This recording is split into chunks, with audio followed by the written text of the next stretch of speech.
We had made some plans to go visit my son out in Colorado. We had flown out there, and I said, why don't we get our dinner together since we're going to ski on Thanksgiving Day? And we made, we made together and made 2 pies for Thanksgiving and had that stuff all ready. Started out early the next day, looking forward to skiing, and just never thought about anything happening. You just don't. On the road, they say about 10 minutes. On the road, we were just chatting. I was holding a cup of coffee and just enjoying the company of my son. And lo and behold, the car just slid basically off of the highway. What I do remember is waking up in the hospital and not knowing how I got there.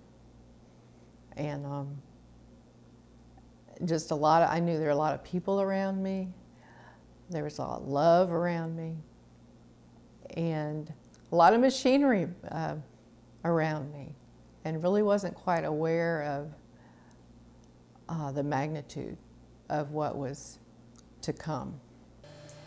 This is my joystick mouse, and that moves my mouse all around the screen. And by simply sipping and puffing on it, I can click. I have a C4 injury, spinal cord injury. It is complete.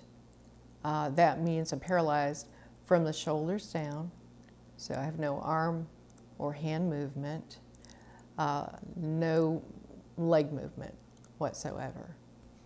I was married at the time of my accident. There were some stresses before that time, but we really tried to work things out. But after a year, it was just apparent that we just could not continue together.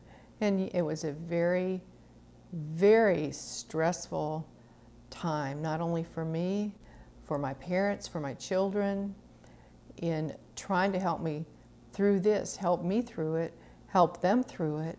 And then you've got running through all of that, the medical care. My parents at the time were 75 years of age. Imagine, 75.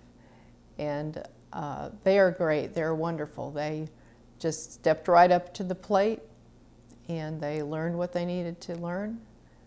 Once I was home, they stayed here and they took care of me. Yes, I think that you could find any number of family members where a little bit of homemaker, a little bit of respite, a little bit of personal assistance has allowed that person to stay where they are and their primary caregiver to keep their sanity, if you want to call it that. It isn't that they don't care about their family member or love them. They're human and they need a break from that ongoing, unremitting care that needs to be given.